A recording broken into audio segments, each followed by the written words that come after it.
السلام علیکم ورحمۃ اللہ وبرکاتہ، نحمده ونصلی علی رسولہ الکریم، اما بعد فاعوذ باللہ من الشیطان الرجیم، بسم اللہ الرحمن الرحیم، رب اشرح لی صدری ویسر لی امری واحلل عقدۃ من لسانی یفقہوا قولی۔ سبق نمبر 230 آیت نمبر 15 سے 38 تک، لیسن نمبر 230 آیت 15 to 38۔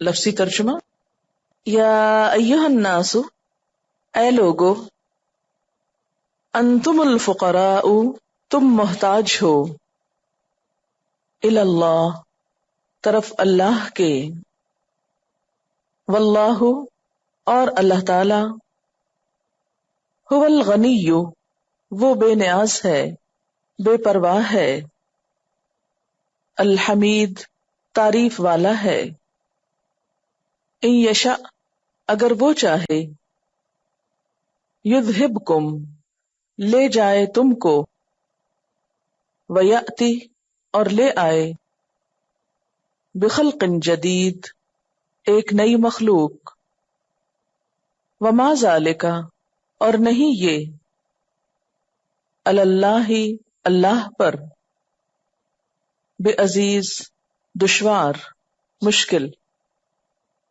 ولا تزر، اور نہ بوجھ اٹھائے گا، وازرۃ، بوجھ اٹھانے والا، وزر اخری، بوجھ کسی دوسرے کا، وان تدع، اور اگر پکارے گا، مثقلۃ، بوجھ سے لدا ہوا، الی حملہا، اس کے اٹھانے کی طرف، لا یحمل، نہ اٹھایا جائے گا، منہ، اس سے، شیء، کچھ بھی، ولو کان، اور اگرچہ ہو،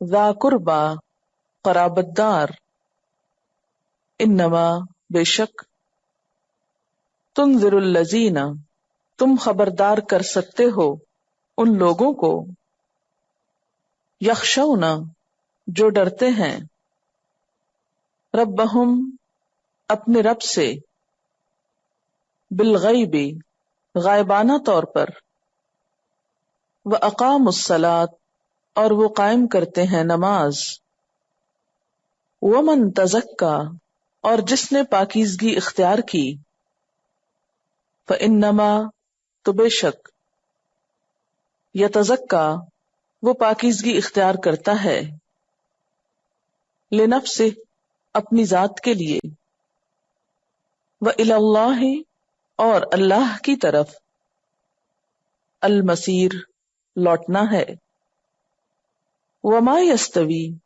اور نہیں برابر ہو سکتے، الاعمی، اندھا، والبصیر، اور دیکھنے والا، ولا الظلمات، اور نہ اندھیرے، ولا النور، اور نہ روشنی، ولا الظل، اور نہ سایہ، ولا الحرور، اور نہ دھوپ کی تپش، وما یستوی، اور نہیں برابر ہو سکتے، الاحیاء، زندہ، ولا الاموات، اور نہ مردے، ان اللہ، بے شک اللہ تعالی، یسمع، سنواتا ہے، من یشاء، جس کو چاہتا ہے، وما انت، اور نہیں تو، بمسمع، سنوانے والا، من فی القبور، ان کو جو قبروں میں ہیں، ان انت، نہیں تو، الا، مگر، نذیر، خبردار کرنے والا، انا، بے شک ہم نے، ارسلناک، بھیجا ہم نے آپ کو، بالحق، حق کے ساتھ، بشیرن، خوشخبری دینے والا، ونذیرن، اور ڈرانے والا بنا کر، وَإِن مِّنْ أُمَّةٍ، اور نہیں کوئی بھی امت الا مگر خلا گزرا ہے فیہا اس میں نذیر خبردار کرنے والا، ڈرانے والا۔ وَإِن يُكَذِّبُوكَ اور اگر وہ جھٹلاتے ہیں آپ کو، فقد تو تحقیق، کذب الذین جھٹلایا ان لوگوں نے، من قبلہم جو ان سے پہلے تھے، جاءتہم آئے ان کے پاس، رسلہم ان کے رسول، بالبینات ساتھ روشن دلائل کے، وبالزبر اور ساتھ صحیفوں کے، وبالکتاب المنیر اور ساتھ روشن کتاب کے، ثم پھر اخذت الذین میں نے پکڑ لیا ان لوگوں کو، کفروا جنہوں نے کفر کیا، فکیف کان تو کس طرح ہوا، نکیری میرا عذاب، میری سزا۔ الم ترى کیا نہیں تم نے دیکھا، ان اللہ بے شک اللہ تعالی نے، انزل اتارا، من السماء آسمان سے، ماء پانی، فاخرجنا پھر نکالے ہم نے، بہی ساتھ اس کے، ثمرات پھل، مختلفاً مختلف ہیں، الوانھا رنگ ان کے، ومن الجبال اور پہاڑوں میں سے، جددن دھاریاں ہیں، بیدن سفید، وحمر اور سرخ، مختلف مختلف ہیں، الوانھا رنگ ان کے، وغرابیب اور سیاہ، سود کالے، ومن الناس اور لوگوں میں سے، والدواب اور جانوروں میں سے، والانعام اور مویشیوں میں سے، مختلف مختلف ہیں، الوانہ رنگ ان کے، کذالک اسی طرح، انما بے شک، یخشی اللہ ڈرتے ہیں اللہ سے، من عبادہ اس کے بندوں میں سے، العلماء علماء جاننے والے، ان اللہ بے شک اللہ تعالی، عزیز زبردست ہے، غفور بخشنے والا ہے۔ ان الذین بے شک وہ لوگ، یتلون جو پڑھتے ہیں، کتاب اللہ اللہ کی کتاب، واقاموا الصلاۃ اور قائم کرتے ہیں نماز، وانفقوا اور خرچ کرتے ہیں، مما اس میں سے جو، رزقناہم رزق دیا ہم نے ان کو، سرًا پوشیدہ، وعلانیۃً اور ظاہری، یرجون امید رکھتے ہیں، تجارتاً ایک تجارت کی، لن تبور ہرگز خسارہ نہ پائے گی، لیوفیہم تاکہ وہ پورا دے ان کو،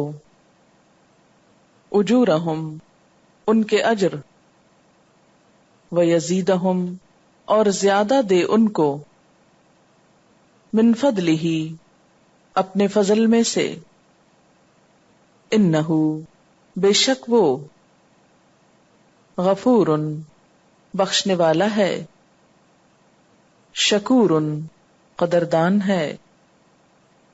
والذی اور وہ چیز اوحینا وحی کی ہم نے الیکا آپ کی طرف من الکتاب کتاب میں سے هو الحق وہی حق ہے مصدقاً تصدیق کرنے والی ہے لما واسطے اس کے جو بین یدیہ اس سے پہلے آئی ہے یا اس کے آگے ہے. ان اللہ بے شک اللہ تعالی بعبادہ اپنے بندوں کے ساتھ لخبیر البتہ باخبر ہے بصیر دیکھنے والا ہے.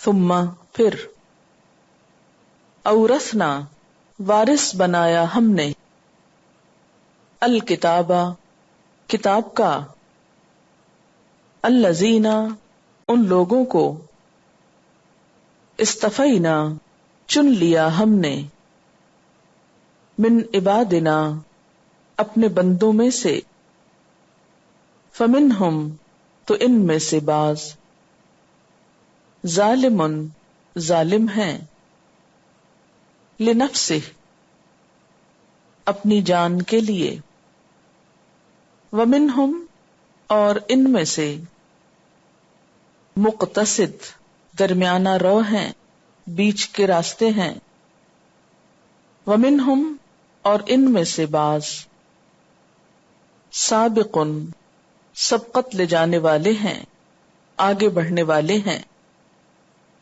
بالخیرات نیکیوں میں باذن اللہ اللہ کے اذن سے ذالک یہ هو الفضل الکبیر وہ فضل ہے بڑا.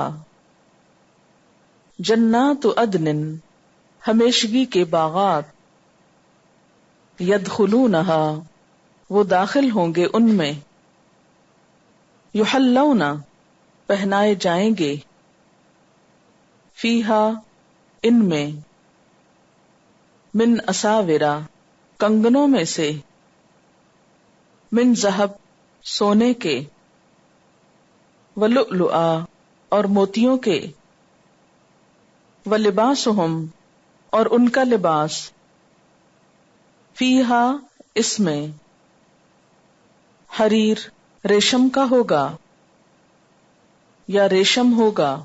وقالو اور وہ کہیں گے الحمدللہ سب تعریف اللہ کے لیے ہے الذی وہ ذات اذہبا جو لے گیا انا ہم سے الحزن غم کو ان ربنا بے شک رب ہمارا لغفور شکور البتہ بخشش فرمانے والا قدردان ہے. الذی جس نے احلنا ٹھہرایا ہم کو دار المقامت قیام کے گھر من فضلہ اپنے فضل سے لا یمسنا نہیں چھوئے گی ہم کو فیہا اس میں نصب کوئی مشقت ولا یمسنا اور نہیں چھوئے گی ہم کو فیہا اس میں لغوب کوئی تکان سستی والذین اور وہ لوگ کفروا جنہوں نے کفر کیا لہم ان کے لیے نار جہنم جہنم کی آگ ہے لا یقضی علیہم نہ پورا کیا جائے گا ان پر نہ فیصلہ کیا جائے گا ان کا فیموتوا تو وہ مر جائیں ولا یخفف اور نہ ہلکا کیا جائے گا انہم ان سے من عذابہا اس کے عذاب میں سے، کذالک اسی طرح، نجزی ہم بدلہ دیتے ہیں، کل کفور ہر ناشکرے کو، وہم اور وہ، یسترخون فریاد کریں گے، فیہا اس میں، کہیں گے ربنا اے ہمارے رب، اخرجنا نکال ہم کو، نعمل ہم عمل کریں، صالحاً اچھے، غیر علاوہ، الذی اس کے جو، کننا تھے ہم، نعمل ہم عمل کرتے، اولم کیا بھلا نہیں، نعمرکم ہم نے عمر دی تم کو، ما یتذکر کہ نصیحت پکڑتا، فیہ اس میں، من تذکر جو نصیحت لینا چاہتا تھا، وجاءکم اور آ گیا تمہارے پاس، النذیر خبردار کرنے والا، فذوقوا پس چکھو، فما للظالمین پس نہیں ظالموں کے لیے، من نصیر کوئی مددگار،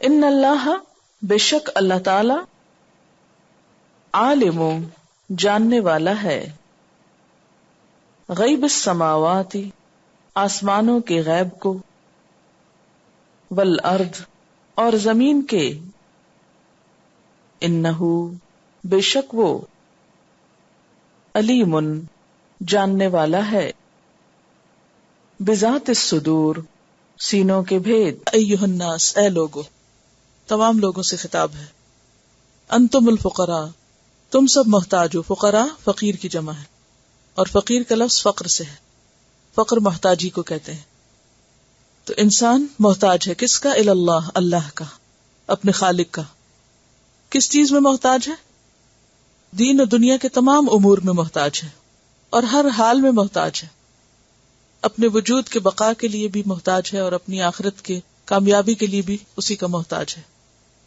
اور اس کے مقابلے میں اللہ واللہ اور اللہ هو الغنی، وہ بے نیاز ہے، وہ نہ انسان کا محتاج ہے اور نہ انسان کے علاوہ کسی اور کا محتاج، الحمید حمد والا ہے، یعنی حمد کا مستحق ہے، کیوں مستحق ہے، اس لیے کہ اس نے اپنے بندوں پر بہت سے احسانات کیے ہیں، یعنی بے شمار نعمتیں ہیں اس کی ہم پر، تو جو منعم ہوتا ہے، نعمتیں دینے والا ہوتا ہے، وہی تعریف کے لائق ہوتا ہے۔ سورۃ محمد میں بھی آتا ہے آیت 38، واللہ الغنی وانتم الفقراء، اور اللہ بے نیاز ہے اور تم فقیر ہو، وان تتولوا یستبدل قوما غیرکم، اور اگر تم منہ موڑو گے تو وہ تمہاری جگہ کسی اور قوم کو لے آئے گا اور مخلوق پیدا کر دے گا، ان یشاء یذہبکم اگر وہ چاہے تمہیں لے جائے، کہاں سے، اس دنیا سے، یا تمہارے پاس جو نعمتیں اور اختیارات ہیں وہ تم سے چھین لے، وَيَأْتِ بِخَلْقٍ جَدِيدٍ اور لے آئے ایک نئی مخلوق، یعنی اور انسان پیدا کر دے، جیسا کہ سورۃ النساء آیت 133 میں آتا ہے، ان یشاء یذہبکم ایھا الناس وَيَأْتِ بِآخَرِینَ وَكَانَ اللَّهُ عَلَى ذَلِكَ قَدِيرًا، اگر وہ چاہے تو اے لوگوں تمہیں لے جائے اور دوسروں کو لے آئے، اور اللہ اس بات پر پوری طرح قادر ہے، وہ پوری طاقت رکھتا ہے، اس کے لیے کچھ مشکل نہیں۔ وما ذلک علی اللہ بعزیز اور نہیں ہے یہ بات، کون سی بات، تمہیں ہٹا کے اوروں کو لانے کی، اللہ پر کچھ بھی مشکل، اور عزیز کا لفظ جو ہے عین زا سے ہے، عزہ کا معنی دشوار ہونا اور مشکل ہونا بھی ہوتا ہے، اور عزاز سخت زمین کے لیے آتا ہے، ارض عزاز یعنی ایسی زمین جو بہت ہی ٹف ہو، سخت ہو، ہارڈ ہو، سالڈ، یعنی یہ بات اللہ پر کچھ بھی مشکل، شاق اور گراں نہیں۔ تو خلاصہ یہ ہے کہ انسان اللہ کا محتاج ہے، اللہ بے نیاز ہے، اگر انسان اللہ کی طرف نہیں رجوع کرتا تو اللہ تعالیٰ اسے چاہے تو زندہ رہنے کا بھی موقع نہ دے اور ایک نیشن کو یا ایک انسان کو بدل کر اس کی جگہ کسی اور کو لے آئے. جیسے کہ موسیٰ علیہ السلام نے اپنی قوم سے کہا تھا وقال موسیٰ ان تکفروا انتم ومن فی الارض جميعا فان اللہ لغنی حمید، کہ اگر تم کفر کرو اور ساری زمین والے بھی کفر کریں تو اللہ بے نیاز ہے، تعریف والا ہے، اسے کوئی فرق نہیں پڑتا، وہ کسی ایسی مخلوق کو پیدا کر سکتا ہے جو اس کی اطاعت گزار اور فرما بردار ہو.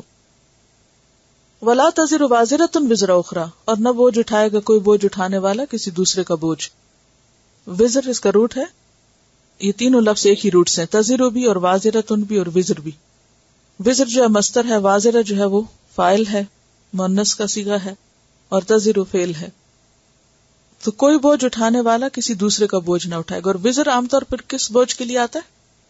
گناہوں کے بوجھ کے لیے آتا ہے. وَإِن تَدْعُ، اور اگر پکارے، مُثْقَلَةٌ بوجھ سے لدی ہوئی، مثقل سے مثقلہ یعنی نفس مثقلۃ، بوجھ سے لدا ہوا کوئی انسان، الی حملھا، اس کے اٹھانے کی طرف. ایک حمل ہوتا ہے اور ایک حمل ہوتا ہے. حمل جو خوشگواری سے اٹھایا جائے اور حمل ناگواری سے جو اٹھایا جائے. یعنی گناہوں کا بوجھ انسان کے لیے کیا ہوگا؟ ناگوار ہوگا. تو وہ ناگوار بوجھ اگر کوئی چاہے کہ کسی دوسرے کو پکڑا دے اور اس کے لیے وہ کسی کو آواز دے کہ آؤ ذرا میرا بوجھ اٹھاؤ، کوئی آگے نہیں بڑھے گا. لا يحمل منہ شیء، اس سے کوئی اٹھا ہی نہ سکے گا کیونکہ وہ تو اس کو چپکا ہوا ہوگا. بعض چیزیں انسان کو ایسے چپک جاتی ہیں نا کہ چھڑائی نہیں چھوٹتی اس سے. تو اسی طرح قیامت کے دن گناہ انسان کو ایسے چپک جائیں گے کہ اس سے کوئی بھی ان کو ہٹا چھڑا اتار نہیں سکے گا، ان کی جان کو لاگو ہو جائیں گے. ولو کان ذا قربا، خواہ قریبی رشتہ داری کیوں نہ ہو، کوئی باپ ہو، بیٹا ہو، بہن ہو، بھائی ہو، وہ آگے بڑھ کے مدد کرنا چاہے کچھ بھی نہیں کر سکے گا. جیسے سورہ لقمان 33 میں آتا ہے لا یجزی والد عن ولدہ ولا مولود هو جاز عن والدہ شیئا.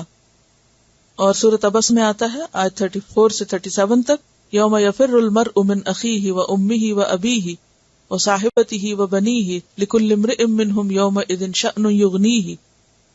لیکن اس ساری کھلی کھلی حقیقت کے باوجود لوگ آخرت کی فکر نہیں کرتے. وجہ کیا ہے؟ وجہ یہ کہ انما تنذر الذین یخشون ربہم بالغیب، کہ بے شک آپ ڈرا سکتے ہیں، خبردار کر سکتے ہیں انہی کو جو غائبانہ طور پر اپنے رب سے ڈرتے ہوں. یخشون خشیت، خشیت کون سا خوف ہوتا ہے؟ جو اپنے سے بڑے کا ہو، کسی کی عظمت اور بزرگی کی وجہ سے. جو رب کو بڑا جانتے ہوں اور بڑا جان کر اس سے ڈرتے ہوں اور بن دیکھے اس سے ڈرتے ہوں تو انہی پر واعظ و نصیحت اثر کرتی ہے. جیسے سورۃ یاسین میں بھی آتا ہے انما تنذر من اتبع الذکر وخشی الرحمن بالغیب فبشرہ بمغفرۃ واجر کریم.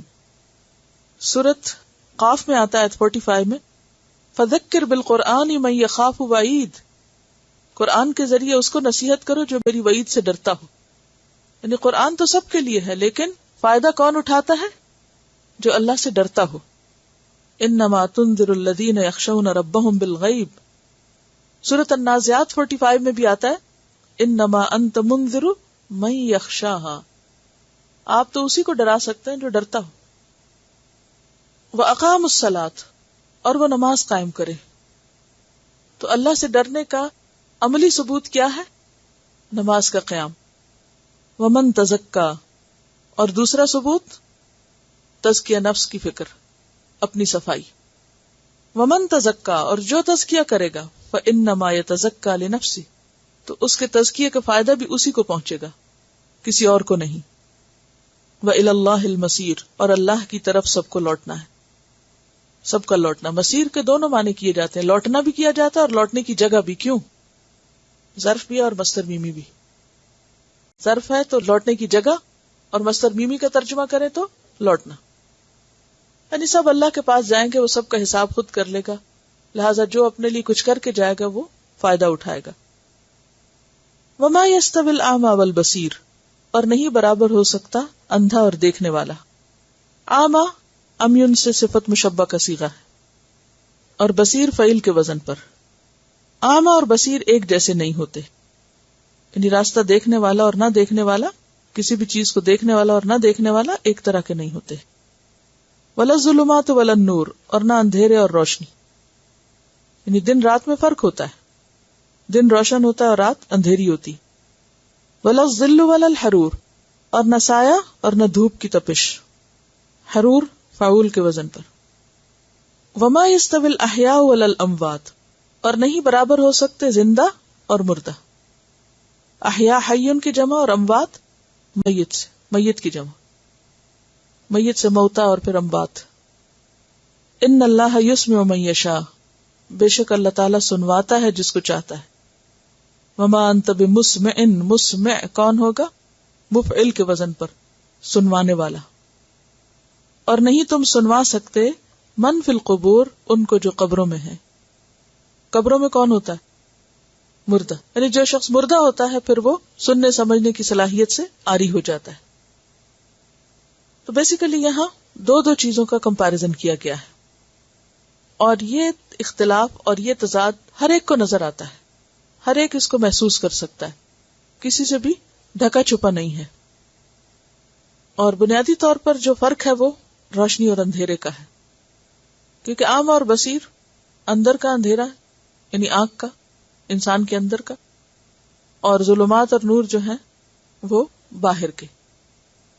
تو جو امید روشنی سے کر سکتا ہے کوئی، وہ اندھیرے سے نہیں. روشنی سے کیا امید ہوتی ہے انسان کو؟ ہر چیز واضح نظر آئے گی، اور اندھیرے سے کوئی امید نہیں ہوتی. انسانوں میں کچھ آنکھوں والے ہوتے ہیں اور کچھ اندھے ہوتے ہیں، کچھ کو روشنی ملی ہوتی اور کچھ کو نہیں ملی ہوتی. دونوں میں فرق ہوتا ہے. جس کے پاس روشنی ہوتی ہے وہ رستہ دیکھ سکتا ہے. جیسے اگر آپ کی گاڑی کی لائٹس کام کر رہی ہیں تو باہر اگر روشنی نہ بھی ہو تو بھی آپ اپنی گاڑی کی روشنی سے کام لے کے رستہ پار کر سکتے ہیں. لیکن اگر باہر روشنی ہو بھی اور آپ کی آنکھیں نہ کام کریں تو کیا ہوگا؟ کچھ فائدہ نہیں. تو اگرچہ ظاہری اور اندرونی دونوں روشنیاں ضروری ہیں، لیکن ظاہری کی نسبت بھی اندر کی روشنی زیادہ اہم ہے، کیونکہ اس کے بغیر انسان چل نہیں سکتا. تو کوئی بھی شخص جو اندھا ہو وہ بھٹکتا پھرتا ہے، اس کو راستہ نہیں ملتا، اور جس کو راستہ نہ ملے وہ کبھی منزل تک نہیں پہنچ سکتا. اور اس بات کو سورۃ الانعام میں بھی واضح کیا گیا 122 میں، اوامن کان میتا فاحییناہ وجعلنا لہ نورا یمشی بہ فی الناس کمن مثلہ فی الظلمات لیس بخارج منہا. سورۃ ہود 24 میں بھی فرمایا مثل الفریقین کالاعمی والاصم والبصیر والسمیع هل یستویان مثلا. اتنا تو اب عربی آ ہی گئی نا. هل یستویان مثلا، نہیں، دونوں کی مثال برابر نہیں ہے، دونوں مختلف چیزیں ہیں. اور سورۃ الانعام 36 میں فرمایا انما یستجیب الذین یسمعون والموتى یبعثهم اللہ. جواب وہ دیتا ہے جو سنتا ہے، اور مردے تو قیامت کے دن اٹھیں گے، اس دن جواب دیں گے کیونکہ وہ ان کے جی اٹھنے کا دن ہوگا. سورۃ نمل 80 میں فرمایا انک لا تسمع الموتى ولا تسمع الصم الدعاء. تم مردوں کو نہیں سنوا سکتے اور نہ ہی بہروں کو پکار یا دعا سنوا سکتے ہو. تو بات یہ ہے کہ جو لوگ دیکھتے نہیں، سنتے نہیں، جن کے پاس روشنی نہیں، جن کے دل زندہ نہیں، جو مردوں میں ہیں، آپ ان کو کتنی بھی حق کی باتیں بتاتے رہو، ان کو کچھ سمجھ نہیں آئے گا. خلاصہ کیا، نتیجہ کیا نکلتا ہے آیت کا؟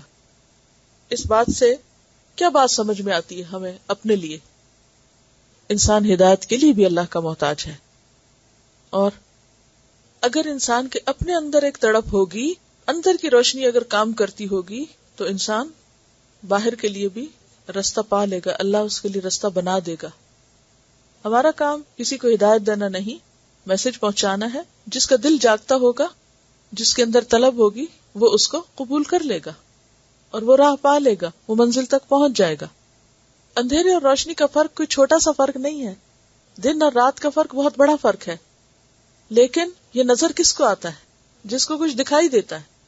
ٹروتھ کا یا سچائی کا کوئی سبسٹیٹیوٹ نہیں ہے، سچائی سچائی ہی ہے، کوئی آلٹرنیٹ نہیں. کہتے رہنا چاہیے، بتاتے رہنا چاہیے، کیونکہ کوئی پتہ نہیں ہوتا کہ کس وقت کوئی نیند سے جاگ اٹھے. اگر آج نہیں تو کل سمجھ آ جائے. اندھیرے اصل میں ہوتے کس چیز کے ہیں؟ خواہشات نفس کے، غفلت کے، ماحول کے، لا علمی کے. تو انسان کے لیے ہر دن ایک نیا دن ہوتا ہے، ہر روز ایک نئی سوچ اور ایک نئی امید ہوتی ہے. ہر روز اللہ ایک نیا موقع ہمیں دے رہا ہوتا ہے. تو اگر آج کسی کو سمجھ نہیں آئی تو بتاتے رہیں، کل ہو سکتا آ جائے، اسی کے مطابق باہر روشنی ہوگی پلسرات پہ. کہنے کے انداز پہ بہت ڈپینڈ کرتا ہے. اگر آپ خیرخواہی کے ساتھ کہتے رہیں تو فائدہ ہوتا ہے، الا یہ کہ کوئی بالکل ہی حد سے گیا گزرا ہو. آپ دیکھیے ابو سفیان بھی تو مسلمان ہوئے تھے یا نہیں؟ ہوئے تھے نا. اسی طرح اور بھی بہت سے لوگ، بہت سی مثالیں. خالد بن ولید مسلمان ہوئے تھے. یاد رکھیے کہ ادعو الی سبیل ربک بالحکمت والموعظۃ الحسنۃ. حکمت کیا ہے؟ کہ جب لوہا گرم ہو تو ہی ضرب لگائی جائے. ٹھنڈے لوہے پہ ضرب لگانے سے کیا ہوگا؟ صرف ایفرٹ ضائع ہوگی. تو یہ جو کہتے ہیں نا ہر وقت نہ کہو، اس کا مطلب یہ ہے کہ موقع بے موقع نہیں ضرب لگاؤ، موقع دیکھ کے ضرب لگاؤ. اور پھر والموعظۃ الحسنہ، اتنی خوبصورت طریقے سے کہو کہ واقعی دوسرے کا دل پسیج جائے. صرف سر سے اتارنے والی بات نہ ہو کہ چونکہ یہ ذمہ داری پوری کرنی ہے اسے جو دل میں بس کہہ دو اور اپنا فرض پورا کر دو. جیسے آپ دیکھیے دنیا میں ہمارا کسی سے کوئی مطلب ہوتا ہے تو ہم موقع بے موقع بس راہ چلتے کسی کچھ کہہ دیتے. کتنے کتنے دن سوچتے رہتے ہیں کہ اچھا کس وقت کون سی بات کہی جائے کہ دوسرا شخص اس کو سمجھ پائے. اسی کو حکمت کہتے ہیں کہ سامنے والے شخص کے مزاج کو اور اس کی نفسیات کو سمجھ کر پھر اس سے معاملہ کیا جائے. کیونکہ اصل چیز مقصد ہے، ذریعہ اور طریقہ کوئی بھی ہو سکتا ہے. دیکھیں دنیا کے معاملات ہی کو سامنے رکھ کے دنیا کی کوئی مثال آپ دیکھیں. مثلا بعض خواتین کو زیور کپڑے کا بہت شوق ہوتا ہے تو شوہر ان سے تنگ ہوتے ہیں کہ یہ روز روز کے مطالبے ہیں، اور تو وہ کس طرح اپنے مطالبے پورے کرواتی ہیں. کس وقت ان کو پتہ چلتا ہے کہ اس وقت میری سنی جائے گی؟ کہاں سے پتہ چلتا ہے؟ یعنی کہ وہ کوئی اس کے لیے آپ علامات نہیں لکھ کے کسی کو بتا سکتا ہے، شخص کو خود سینس ہوتی ہے. یہ بالکل ایسے ہی ہے کہ جیسے ہمیں سردی گرمی اور بہت سی اور چیزوں کا ایک سینس ہوتی ہے، تو یہ بھی اللہ نے انسان کے اندر سینس رکھی. جس چیز میں ہمارا انٹرسٹ ہوتا ہے وہاں ہماری سینسز خوب کام کرنے لگتی ہیں اور ہم الرٹ ہو جاتے ہیں اور ہمیں وہ دکھائی دینے لگتا ہے جو دوسرے کو نہیں دکھائی دیتا. لیکن جس چیز میں انٹرسٹ نہ ہو تو اس میں ہمیں سامنے پڑی چیز نظر نہیں آتی. ہم نہیں جج کر سکتے کہ اللہ نے کس کے دل پہ مہر لگائی ہے اور کون کہاں ہے. وَإِنَّ مِنَ الْحِجَارَةِ لَمَا يَتَفَجَّرُ مِنْهُ الْأَنْهَارُ. بعض ہارڈ ہارٹڈ ہوتے ہیں، سٹون ہارٹڈ ہوتے ہیں، لیکن آپ کو نہیں پتا کس وقت کون سی چیز کس لمحے دل پہ لگ گئی اور وہ پتھر پھٹ گیا اور اتنی خیر نکلی کہ انہار پھوٹ پڑی اس سے. جیسے حضرت عمر ہے. You never know. کبھی کسی سے مایوس نہ ہو، کبھی بھی، خواہ کوئی آپ کی جان کا دشمن ہو اس سے بھی مایوس نہ ہو. آخری لمحے تک آپ کو دوسروں کی خیر خواہی کرنی، کیونکہ جو لمحے آپ کے دل میں نفرت آ گئی یا بدگمانی دوسرے کے لیے آ گئی اور آپ مایوس ہو گئے کہ اس میں تو کوئی خیر ہے ہی نہیں. ہم کون ہے جج کرنے والے؟ ہمارے پاس تو کوئی غیب کا علم نہیں ہے. خیر تو اللہ نے رکھی ہے، ہمیں اپنا کام کرنا ہے، باقی ہدایت ہم نہیں دے سکتے کسی کو. یہ بھی یاد رکھیں. کوئی کتنا بھی نرم مزاج ہو، اچھا ہو، پھر بھی اگر اللہ نہ چاہے تو ہم نہیں اس کو کچھ سکھا سکتے، کیونکہ ہر چیز کو ایک وقت لگتا ہے، تھوڑا تھوڑا کر کے. ہر شخص کا مزاج فرق ہوتا ہے نا. کچھ لوگ خوشی میں مان جاتے ہیں، کچھ غم میں مانتے ہیں، کچھ خوشحالی میں مانتے ہیں، کچھ فقر میں مانتے ہیں. تو ایک کے بعد ایک ایفرٹ کرتے رہنا چاہیے. ان انت الا نذیر، آپ تو خبردار کرنے والے ہیں. انا ارسلناک بالحق بشیرا ونذیرا، ہم نے آپ کو حق دے کر بھیجا ہے، خوشخبری دینے والا اور ڈرانے والا بنا کر. وَإِن مِّنْ أُمَّةٍ إِلَّا خَلَا فِيهَا نَذِيرٌ، اور کوئی امت ایسی نہیں گزری کہ جس میں کوئی ڈرانے والا خبردار کرنے والا نہ آیا ہو. جیسے سورۃ النحل آیت 36 میں آتا ہے وَلَقَدْ بَعَثْنَا فِي كُلِّ أُمَّةٍ رَسُولًا، ہر امت میں ہم نے رسول بھیجا، أَنِ اعْبُدُوا اللَّهَ وَاجْتَنِبُوا الطَّاغُوتَ، اور سب کا ایک ہی پیغام تھا کہ لوگوں اللہ کی بندگی کرو اور طاغوت سے اجتناب کرو.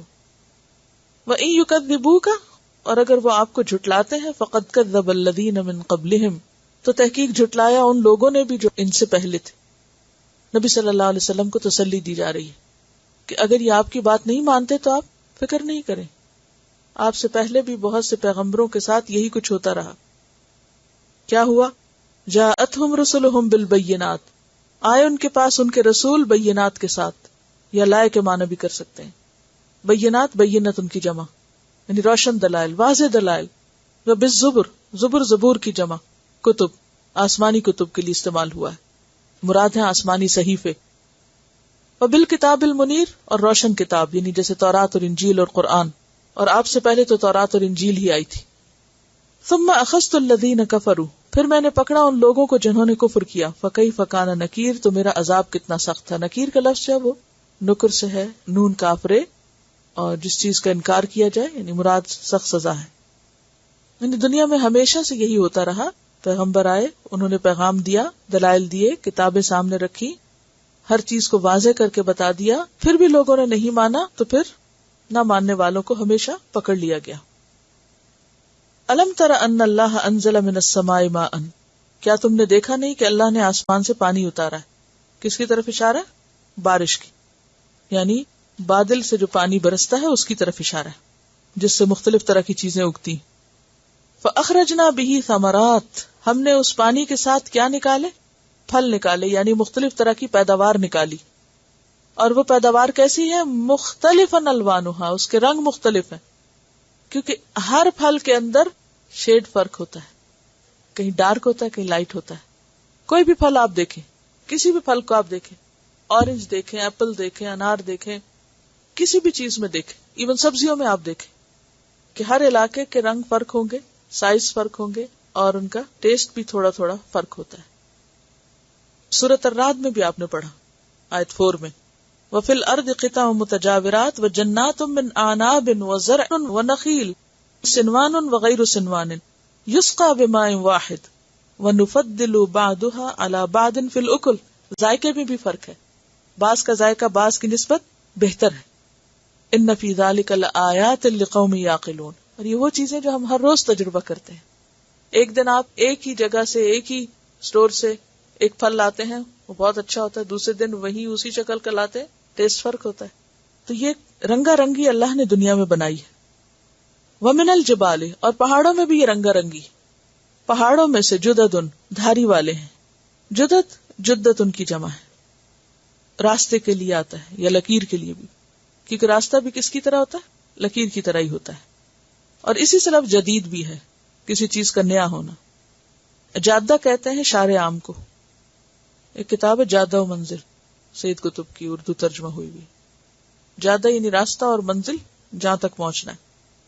اور اسی روٹ سے پھر جد و جہد جو ہے آپ کی جدد، ٹھیک ہے. اور جدہ جو ہے وہ سخت اور ہموار زمین کے ایسے ٹکڑے کو بھی کہتے ہیں جو دوسری زمین سے الگ نظر آتا ہے. تو یہاں مراد ہے پہاڑوں پہ پائی جانے والی دھاریاں. بیدن سفید، وحمرن اور سرخ، یعنی پہاڑوں میں بھی سفید اور سرخ دھاریاں ہیں. مختلف الوانھا، ان کے رنگ بھی مختلف ہیں، وہاں بھی بہت سے شیڈز ہیں. وغرابیب سود، اور سخت سیاہ بھی. سفید سرخ یعنی کالی اور سفید بعض اوقات ہیں، بعض اوقات سرخ اور سفید ہوتی ہیں. اگر آپ ماربل دیکھیں اور اس کے رنگ دیکھیں تو اس میں بھی آپ کو کئی شیڈ نظر آتے ہیں. یہ اللہ کی قدرت ہے.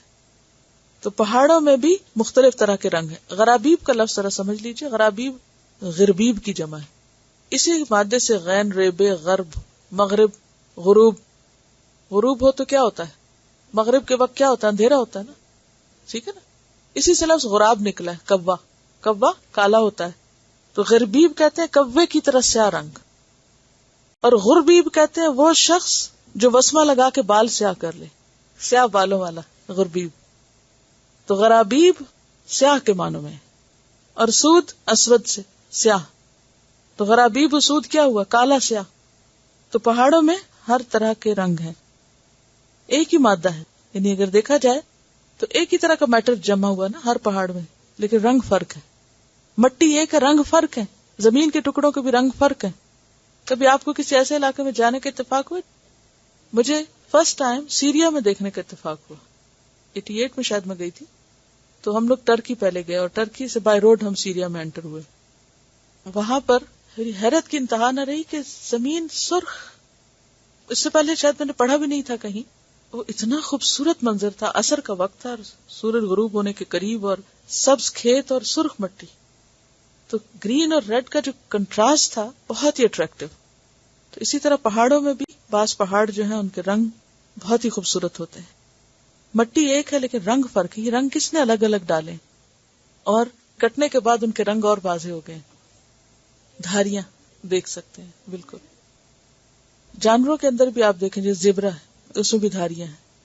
شیر میں بھی، چیتے میں بھی. یہ اختلاف اللہ نے کیوں رکھے؟ وجہ کیا ہے؟ مقصد کیا ہے؟ تاکہ انسان آنکھ کھولے. کیونکہ جب ایک ہی طرح کی چیز نظر آتی ہے نا تو انسان کیا کرتا ہے؟ پھر سو جاتا ہے، غور و فکر نہیں کرتا، توجہ نہیں کرتا. لیکن ایسے کنٹراسٹ اور ایسی چیزیں انسان کی توجہ کو فوراً اپنی طرف مبذول کر لیتی، اور وہ خاص نظر سے جب ان چیزوں کو دیکھتا ہے تو وہیں سے اللہ کی معرفت بھی حاصل ہوتی ہے اور اللہ کی پہچان کا ذریعہ بنتی ہیں چیزیں. تو کائنات کا مطالعہ بھی انسان کے اندر اللہ کی معرفت پیدا کرتا ہے. آیات خواہ قرآن کی ہوں یا کائنات کی ہوں، اگر اللہ کی عظمت کو دل میں رکھ کے پڑھا جائے اور ان پر غور کیا جائے تو یقیناً اللہ کی معرفت انسان کو حاصل ہوتی ہے. تو جس طرح زمین میں اختلاف ہے اور رنگا رنگی ہے، ایسے ہی انسانوں میں بھی ہے. کئی انسانوں کے دل بالکل سیاہ ہے اور کئی بالکل سفید ہے، چمکتے ہیں. اور اسی طرح بعض زمین اچھے پھول اگاتی ہے اور بعض زمین صرف جھاڑ جھنکار اگاتی ہے. ایک پانی برستا ہے، مختلف چیزیں اگتی ہیں. کہیں اچھے درخت اگتے ہیں اور ساتھ ہی جھاڑ جھنکار بھی اگتی ہے. تو بالکل یہی حال ہے اس زمین پر. ایک ہی ماں باپ کے گھر بعض اوقات کچھ بچے انتہائی قابل ہوتے ہیں اور کچھ انتہائی بیکار. ایک ماں باپ کی اولاد یعنی کچھ کر کے دینے کو تیار نہیں. اسی طرح ایک ہی زمین پر رہنے والے لوگ، مثلا مکی صورت ہے یہ، مکہ میں رہنے والوں کو آپ دیکھیں، کچھ کس قدر مفید لوگ تھے اور کچھ جھاڑ جھنکار تھے جو اکھاڑ پھینکے گئی. وَمِنَ النَّاسِ وَالدَّوَابِّ وَالْأَنْعَامِ، اور انسانوں میں سے بھی اسی طرح، اور جانوروں میں سے بھی اور انعام میں سے بھی. دواب دابہ کی جمع اور انعام نعم سے. مختلف الوان، ان کے رنگ مختلف ہیں. پہلی بار جب مجھے نیروبی جانے کا اتفاق ہوا اور وہ صبح کا وقت تھا تو ہم ایئرپورٹ سے جب باہر آئے تو بہت لوگ پیدل چل کے کاموں پہ جا رہے تھے اور ایک عجیب سرپرائز، ہر طرف کالے کالے کالے لوگ تھے. بہت اکا دکا کوئی دوسرا رنگ نظر آ رہا تھا. اور یہ بھی ایک میرے لیے بہت ہی فرسٹ ٹائم ایسا ایکسپیرینس تھا کہ ہمیشہ یا تو وائٹ یا پھر درمیانے گندمی قسم کے لوگوں کو دیکھتے ہیں تو ایک دم وہ جو منظر تھا وہ آپ کی توجہ اپنی طرف کھینچ لیتا کہ یہ کیا ہجوم نظر آئے لوگوں کا اور وہ سب کالے کالے ہوں. تو ذرا امیجن کریں کہ دل کی کیفیت کیا ہوگی، کیونکہ ایک انوکھا نظارہ ہے نا جو عموماً نہیں دکھتا. لیکن عادت اور اخلاق کے بہت ہی اچھے لوگ تھے. لا علمی کی وجہ سے وہ ایک خوف ہوتا ہے، ورنہ جب آپ لوگوں کے قریب جاتے ہیں ان کو پہچانتے ہیں تو بالکل کچھ اور ہوتا ہے. تو یہ اللہ کی قدرت کی نشانیاں ہیں. وَمِنَ النَّاسِ وَالدَّوَابِّ وَالْأَنْعَامِ، اور اسی طرح جانوروں میں بھی رنگوں کا اختلاف، اور مویشیوں میں بھی.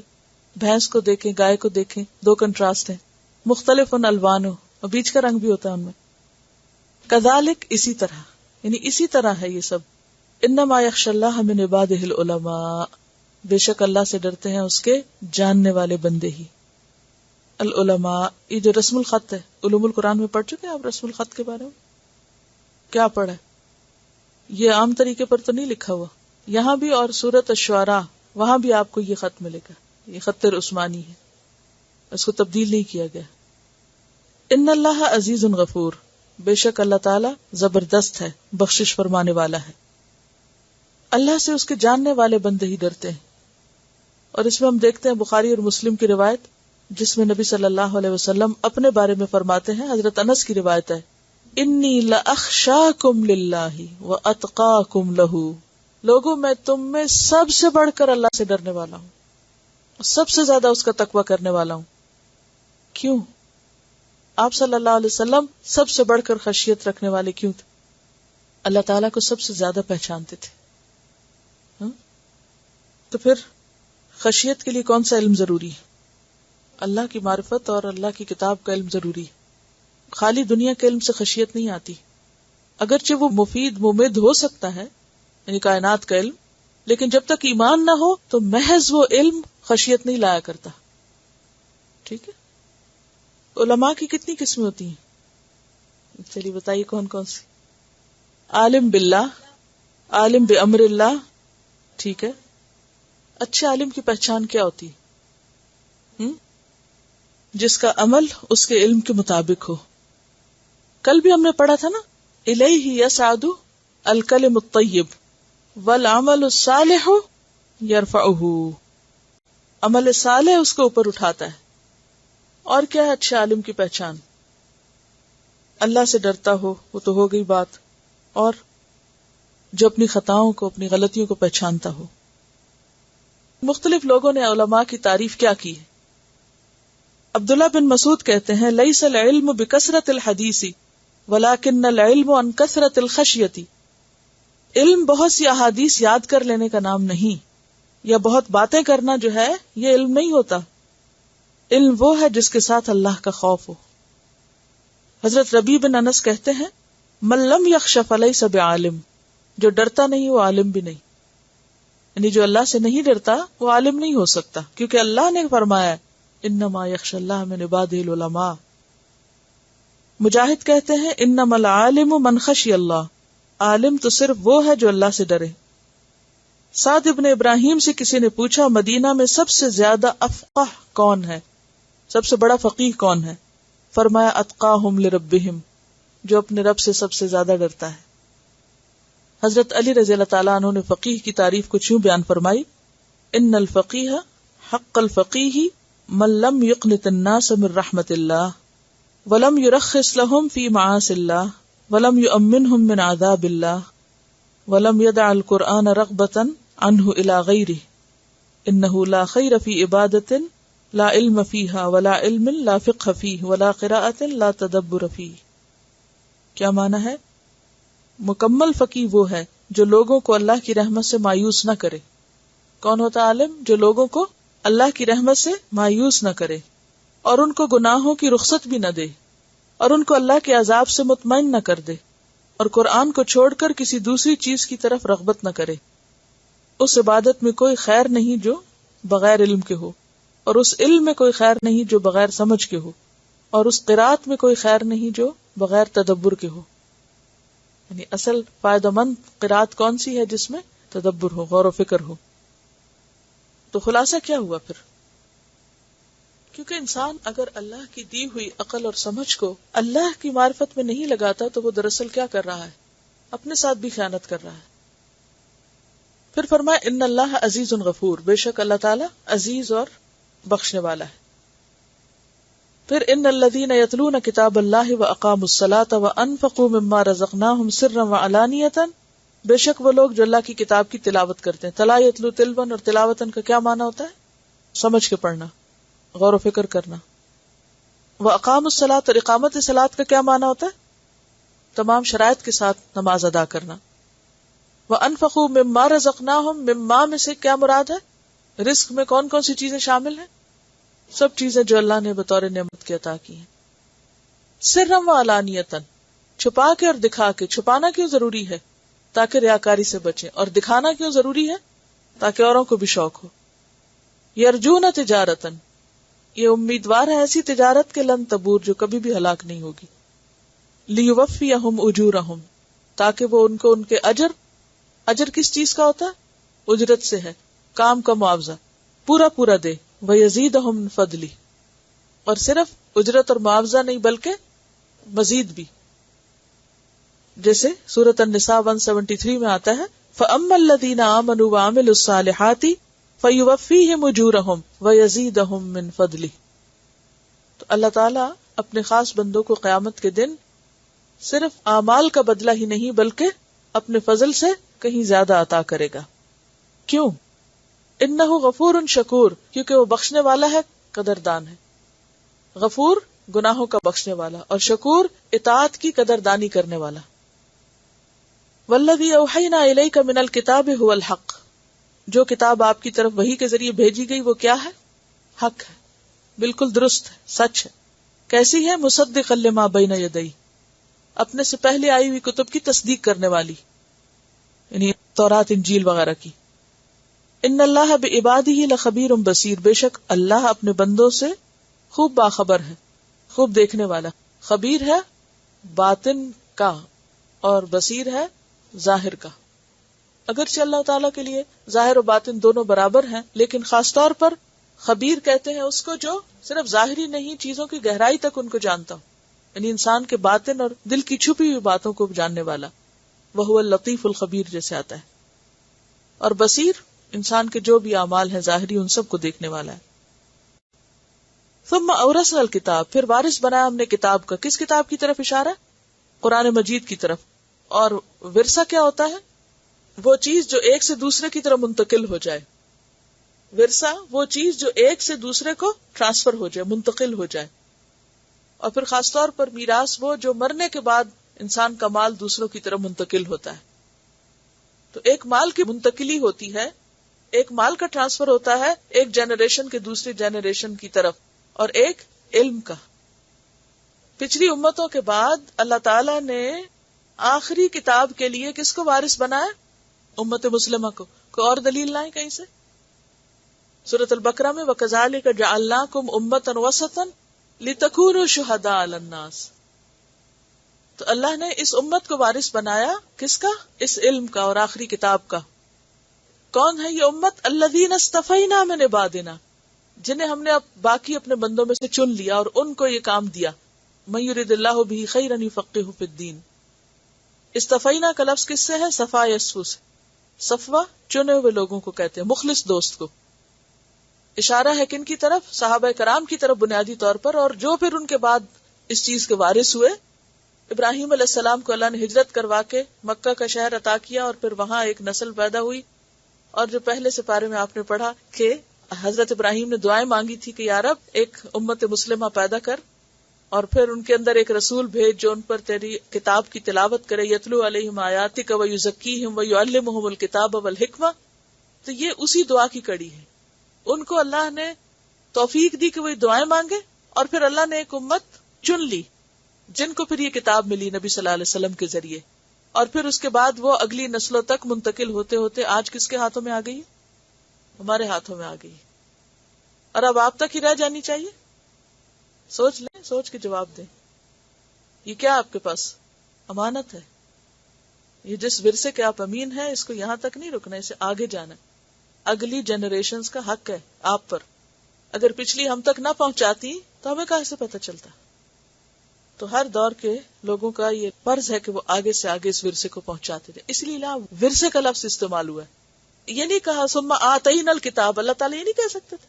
کتنی دفعہ قرآن میں آتینا کا لفظ آتا ہے، لیکن آتینا نہیں کہا، اورثنا کہا. کیونکہ ورثہ چیز ہی وہ ہے جو ایک کے پاس نہیں رہنی، اسے منتقل ہونا ہی ہے، ایک کے بعد دوسرے تک جانا ہی ہے. لیکن جس کو یہ مل جائے وہ چنا ہوا ہے. اللہ جس سے یہ کام لے لے، یہ اس کی سعادت ہے، خوش قسمتی ہے کہ وہ کسی کو یہ نعمت عطا کر دے. الذین اصطفینا من عبادنا کنتم خیر امۃ اخرجت للناس. کنتم خیر امۃ. خیر کس کو کہتے؟ چنی ہوئی چیز کو. اختیار کس کو کہتے؟ پک کرنے کو، چوز کرنے کو. تو خیر امت بھی کیا ہے؟ باقی لوگوں میں سے کچھ کو اللہ نے چن لیا اور کہا اچھا یہ لو تم، اور تم آگے دو سب کو. یہ بھی تو ہو سکتا تھا اللہ اوروں کو چن لیتا اور ہمیں ان کا محتاج کر دیتا کہ وہ ہمیں دے کچھ تو پھر ہم لیں. تو یہ سلسلہ قیامت تک رہے گا کہ اللہ کچھ لوگوں کو چنتا رہے گا اور ان کو یہ دیتا رہے گا، اور ان کے ذریعے پھر باقیوں کو دے گا. اور پھر ہر ایک کے اپنے اوپر ہے کہ اب وہ کیا کرتا ہے اس کے ساتھ. لہٰذا اللہ نے 3 گروہوں کا بتا دیا. فمنہم ظالم لنفسہ. کچھ تو لے کر اس کا حق ہی نہیں دیتے، وہ سمجھتے ہیں کتاب پہ ظلم کر رہے ہیں، حالانکہ وہ خود پہ کر رہے ہوتے ہیں. ظالم کون ہوتا ہے؟ حق میں کمی کرنے والا، یعنی جس نے نہ اپنا حق پہچانا نہ کتاب کا پہچانا، نہ صحیح پڑھا نہ سمجھا اور نہ صحیح آگے پہنچایا، تو ظالم ہوا نا. فمنہم ظالم لنفسہ. اور ظالم وہ بھی ہوتا ہے جو کچھ پڑھ تو لے عمل نہ کرے. ومنہم مقتصد. اور ان میں سے بعض کون ہیں؟ درمیانی راہ چلنے والے، یعنی اپنی ذات کی حد تک تو ٹھیک لیکن آگے نہیں پہنچایا. حالانکہ ورثہ تو آگے پہنچانے والی چیز ہوتی ہے. ومنہم سابق بالخیرات باذن اللہ.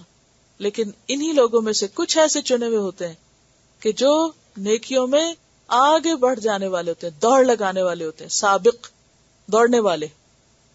ذالک هو الفضل الکبیر. یہ ورثے کا ملنا جو ہے یہ بہت بڑا فضل ہے. تو کسی نے اس فضل کو پہچانا اور کسی نے اس کی قدر نہیں کی. اب دیکھیے کہ اللہ نے خود کیٹیگریز کی تھی 3، اور حیرت کی بات ہے کہ اب آج کے مسلمان انہی 3 کیٹیگریز میں فال کرتے ہیں، ہے نا؟ کون کون؟ مقتصد، ماڈریٹ مسلمز، ٹھیک ہے، سابقم بالخیرات، انسانوں کی بھلائی کے لیے دوڑنے والے. کیونکہ ورنہ تو اپنی ذات کی حد تک کافی تھا نا، درمیانی چال چلنا، بس خود کر لیا ٹھیک ہے. بہت سے لوگ اس کے ہی قائل ہیں، اکثریت تو اسی کی قائل ہے نا. اور کچھ ظالم لنفسہ، جو خود بھی عمل نہ کرے، خود بھی اس کتاب کو پڑھنا یا جاننا، بس مسلمان کے گھر میں پیدا ہو گئے ہیں لیکن اس چیز کی ضرورت ہی محسوس نہیں کرتے کہ انہیں پڑھنا بھی چاہیے اس کو، اور اس کے مطابق عمل بھی کرنا چاہیے. اور بعض لوگ پڑھ لیتے ہیں اور صرف اپنی ذات کی حد تک کچھ نہ کچھ کر لیتے ہیں، پورا حق نہیں دیتے. اور کچھ ایسے ہیں جو سابقون بالخیرات باذن اللہ، اللہ کے اذن سے، اللہ کے فضل سے، اللہ کی دی ہوئی توفیق سے وہ صرف اسے اپنی ذات تک نہیں رکھتے بلکہ آگے بھی لے جاتے ہیں. اور اس کا جو مختلف انجام ہیں وہ بھی آپ نے سنے ہوں گے احادیث کی روشنی سے، ان کو دہرانے کی اس وقت ضرورت نہیں ہے. اب دیکھیں نا، جب لوگ ہمیں کہتے ہیں ایکسٹریمسٹ تو پھر ہم ڈر جاتے ہیں اور ہم ان کو خوش کرنے کے لیے کہتے ہیں اچھا ٹھیک ہے، ہم مقتصد بھی نہیں رہتے، اگر تم خوش ہو تو ہم ظالم بن جاتے ہیں اپنے لیے. تو کسی کی باتوں میں آ کر اپنی آخرت برباد کرنا اور خود پہ ظلم کرنا اور اپنی حیثیت کو اور اپنی پہچان کو گنوا دینا، یہ تو اپنا ہی نقصان ہے. یعنی ایک طریقہ یہ ہے کہ ہم لوگوں کی مرضی کے مطابق جئیں، وہ ہم سے کہیں کہ تم اپنے فرائض بھی ادا نہ کرو تو ہم اس پر راضی ہو جائیں. اس لیے بعض علماء نے اس کو کچھ یوں بھی تقسیم کیا ہے کہ ظالم وہ ہے جو حدیں توڑنے والے ہیں، واجبات بھی چھوڑنے والے ہیں، فرائض بھی چھوڑنے والے ہیں. ظالم کون ہے؟ جو فرائض بھی چھوڑنے والے ہیں، مثلا نماز بھی نہیں پڑھتے لیکن کہتے ہیں مسلمان ہیں، اور حرام کا بھی ارتکاب کرتے ہیں. فرائض چھوڑنا اور حرام کا ارتکاب کرنا کیا ہے؟ ظلم کرنا. واضح. مقتصد کیا ہے؟ واجبات ادا کرنا، محرمات چھوڑنا، لیکن مستحب چیزیں ان کی پرواہ نہ کرنا اور بعض مکروہات بھی کر لینا. بس سو ٹھیک ہے، اپنے فرض پورے کر لیے، 5 نمازیں پڑھتے ہیں، قرآن بھی پڑھتے ہیں، تلاوت بھی کرتے ہیں، زکوٰۃ بھی دیتے ہیں، حج بھی کیا ہوا ہے، بس کافی ہے نا. مقتصد جو ہے واجبات ادا کرتے ہیں، ٹھیک ہے، محرمات چھوڑتے ہیں، کیونکہ جو محرم کا ارتکاب کرے وہ تو ظالم ہے. جیسے حرام کھائے یا حرام کام کرے تو وہ تو ظلم کر رہا ہے. تو مقتصد کون ہے؟ جو واجب ادا کر رہا ہے، یعنی 5 نمازیں پڑھ رہا ہے، روزہ حج زکوٰۃ کرتا ہے اور اس کے ساتھ محرمات کا ارتکاب نہیں کرتا، یعنی زنا وغیرہ سے بچتا ہے، شراب سے، چوری سے، محرم چیزوں سے بچتا ہے. یہ درمیانی چال چل رہا ہے. اور سابقون بالخیرات کون ہے؟ کہ جو واجبات بھی ادا کرے اور اس کے ساتھ ساتھ جو چیزیں مستحب ہیں ان کو بھی ادا کرے.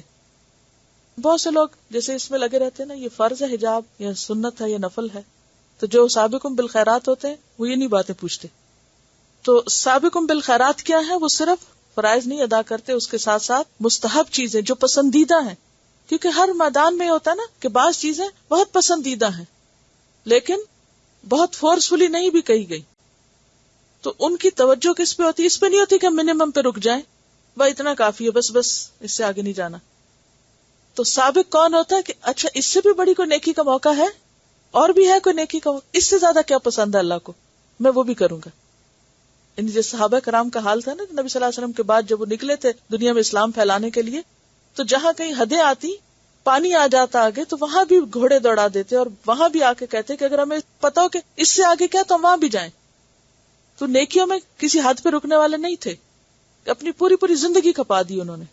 اور پھر محرمات کو بھی چھوڑتے ہیں اور مکروہات کو بھی چھوڑتے ہیں. سابقون بالخیرات کیا ہے؟ محرمات کو بھی چھوڑتے ہیں اور مکروہات کو بھی چھوڑتے ہیں، جو ناپسندیدہ چیزیں ہیں اس کو بھی چھوڑ دیتے ہیں، اور بعض مباح کو بھی چھوڑ دیتے ہیں. مباح کیا ہوتا ہے؟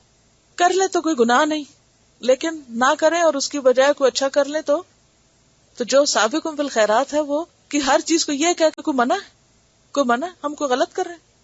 مثلا آپ بیٹھے ہیں، آپ نے نماز پڑھ لی، پھر بیٹھے باتیں کیے جا رہے، کوئی پروڈکٹیو کام نہیں کر رہے، بس ویسے ہی دل بہلا رہے ہیں بیٹھ کے، کبھی ٹی وی لگا لیا، کہا یہ کوئی حرام ہے کہ تو اتنی اچھی کوئی چیز آ رہی ہے، بس ٹھیک ہے، کوئی فرق نہیں پڑتا.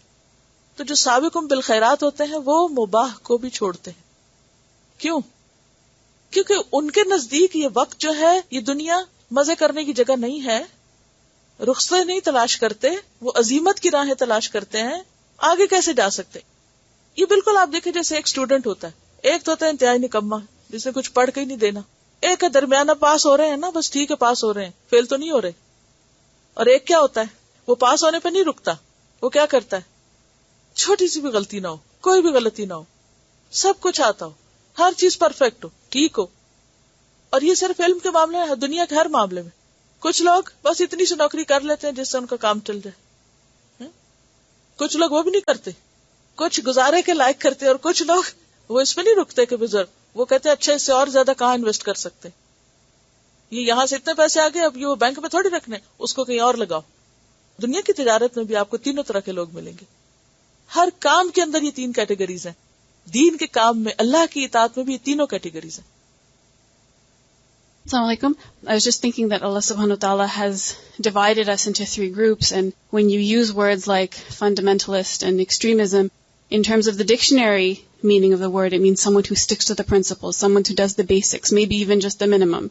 But when you look in the media or when you look in other things, it's taken on a very negative connotation because of the actions of the people who are assumed to be falling into that group.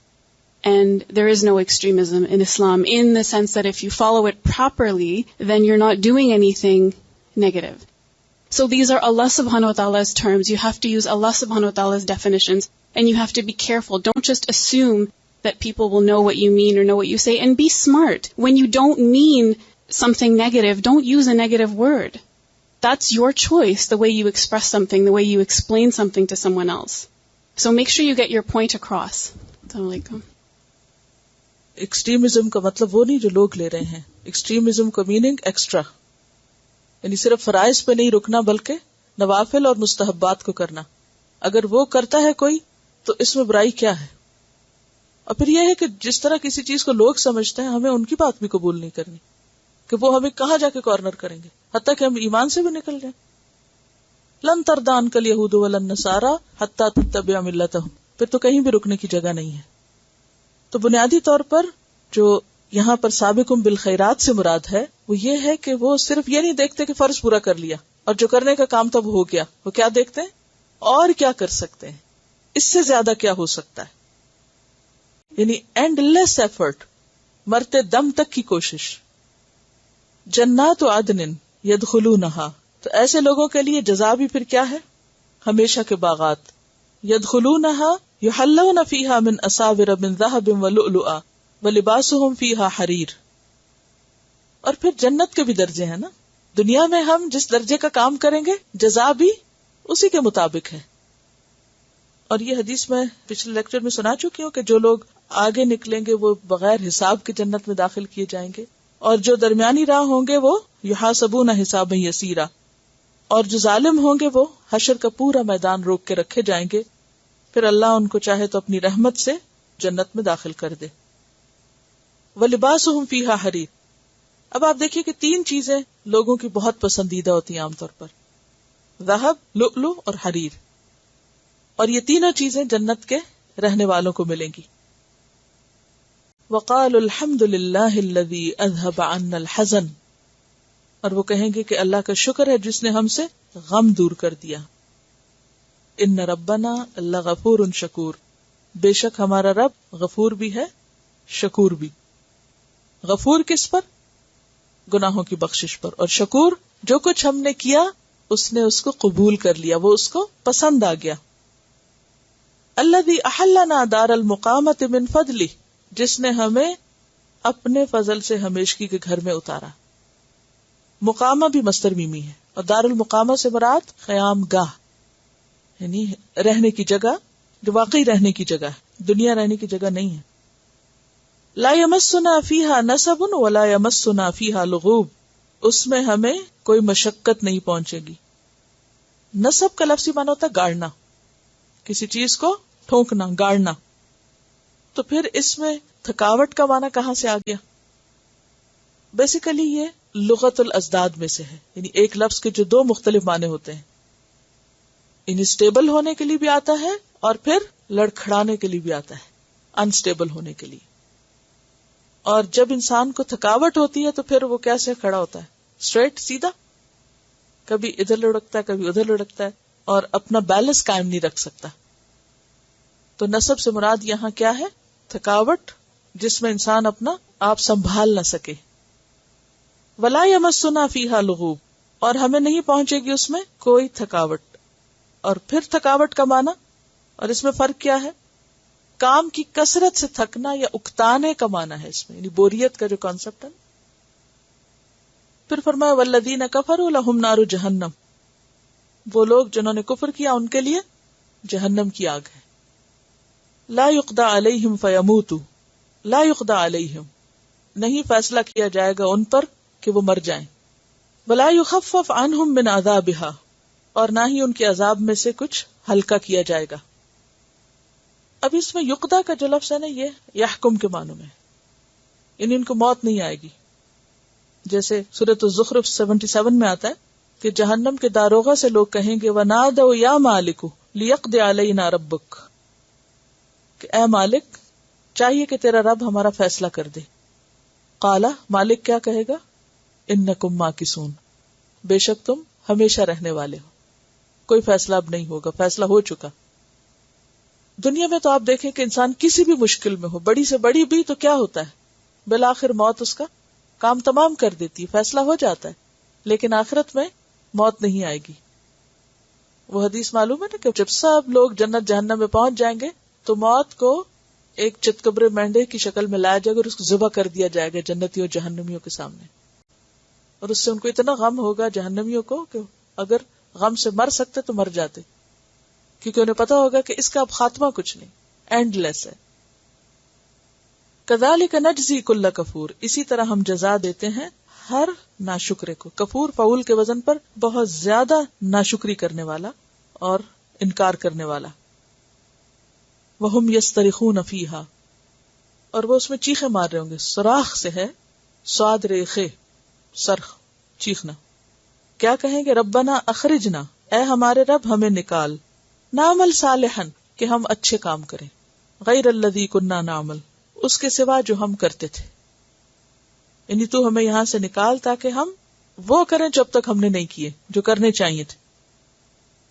تو سورۃ غافر آیت 11 میں آتا ہے فہل الی خروج من سبیل، وہاں لوگ کہیں گے کہ کیا نکلنے کا کوئی راستہ ہے؟ اور جب نکلنا چاہیں گے تو کیا ہوگا؟ کلما ارادوا ان یخرجوا منها من غم اعیدوا فیها، واپس دھکیل دیے جائیں گے. اولم نعمرکم ما یتذکر فیہ من تذکر، تو اس وقت واپسی کا تو کوئی راستہ نہیں ہے. ہاں اللہ تعالیٰ یہ ضرور یاد کرائے گا کہ ہم نے تمہیں ایک لمبی عمر دی تھی جس میں نصیحت حاصل کرنے والا نصیحت پکڑ سکتا تھا. تذکر کا لفظی معنی کیا ہے؟ نصیحت پکڑنا، نصیحت حاصل کرنا. اور تم نے کیوں نہ نصیحت پکڑی؟ وجاءکم النذیر، ڈرانے والا تمہارے پاس آیا تھا. اور ڈرانے والے سے مراد یہاں کون ہے؟ رسول، اور رسول کے بعد جو بھی خبردار کرے لوگوں کو. فذوقوا، پس چکھو، فما للظالمین من نصیر، تو نہیں ظالموں کے لیے کوئی بھی مددگار. جو سورۃ النبأ میں بھی آتا ہے نا فذوقوا فلن نزیدکم الا عذابا. اب یہ جو کہا جا رہا ہے کہ کیا تمہیں اتنی عمر نہیں ملی تھی کہ تم نصیحت حاصل کر سکتے تھے، اس سے مراد کتنی عمر ہے؟ 60. یعنی 60 ایئرس کی عمر ایسی ہوتی کہ جس میں انسان پڑھ لکھ کے، شادی کر کے، جاب کر کے، بچے پیدا کر کے، ان کی شادیاں کر کے ہر چیز سے فارغ ہو جاتا ہے. پھر اکثر لوگ ریٹائرمنٹ کی عمر میں قرآن بھی پڑھنے لگتے ہیں. یعنی جو پہلے نہیں سنبھلتے وہ اس ایج میں آ کر سنبھل جاتے ہیں. اتنی لمبی تمہیں عمر دی کہ تمہاری ساری مصروفیات ختم ہو گئی دنیا کے، پھر بھی تم نہیں سمجھے، پھر بھی نہیں سنبھلے. اور اس کی دلیل کیا؟ 60 ایئرس کی دلیل بھی تو ہونی چاہیے نا. بخاری کی حدیث ہے اللہ نے اس شخص کا عذر کاٹ دیا، یعنی اس کو عذر کا فائدہ نہیں، بینیفٹ آف ڈاؤٹ نہیں ملے گا، کوئی اس کے عذر قبول نہیں کیا جائے گا، جسے 60 سال تک دنیا میں رکھا. ٹھیک ہے، یعنی ہم کو اپنے پاس سے نہیں 60 سال کا لفظ بتا رہے، بلکہ حدیث میں ہی آتا ہے. مسند احمد کی روایت میں 70 کا بھی لفظ آتا ہے، یعنی 60 سے 70 کی بات آتی کہ جس کو اللہ نے 60-70 سال کی عمر کو پہنچا دیا، اس کا پھر کوئی بہانہ اللہ کے ہاں کام نہ آئے گا. حضرت علی نے فرمایا وہ عمر جس پر اللہ نے گناہگار بندوں کو آر دلائی ہے 60 سال ہے. مطلب یہ ہے کہ اگر کسی کے پاس عمر بھی لمبی ہو اور پھر وہ کام نہ کرے تو پھر اس کے پاس کوئی بہانہ نہیں. اس کا یہ مطلب نہیں ہے کہ اگر کسی کے پاس 40 سال عمر ہے، 30 سال ہے تو اس کی پکڑ کوئی نہیں. اس کی بھی ہے، جس کے پاس جتنا شعور ہے، جتنی سمجھ ہے، اتنی پکڑ ہے. لیکن جس کو اللہ شعور کے ساتھ موقع اور مہلت بھی لمبی دے دے، اس کے پاس کوئی بہانہ نہیں. کیونکہ عام طور پہ تو ہم کہتے ہیں نا ہمیں وقت نہیں ملتا، بہت مصروفیت، بہت ذمہ داریاں. لیکن جب وہ ذمہ داریاں ختم بھی ہو جائیں اور پھر بھی آخرت کے لیے وقت نہ بچے تو پھر کیا علاج ہو؟ ان اللہ عالم غیب السماوات والارض، بے شک اللہ آسمان اور زمین کے غیب جانتا ہے، انہ علیم بذات الصدور، بے شک وہ سینوں کے بھید جانتا ہے. یعنی سب باتیں اللہ کو پتہ ہے، کوئی کچھ چھپا نہیں سکتا یا کوئی کچھ بہانہ نہیں کر سکتا. کیونکہ عام طور پر ہم جب لوگوں کے ساتھ معاملہ ہوتا ہے تو کیا کرتے ہیں، کوئی نہ کوئی عذر بہانہ کر دیتے ہیں. لیکن وہ رب جو ہر چیز جانتا ہے اس کے ساتھ کوئی بھی بہانہ نہیں کر سکتا، اس کو کوئی دھوکہ نہیں. انت نستغفرک ونتوب الیک. السلام علیکم ورحمۃ اللہ وبرکاتہ.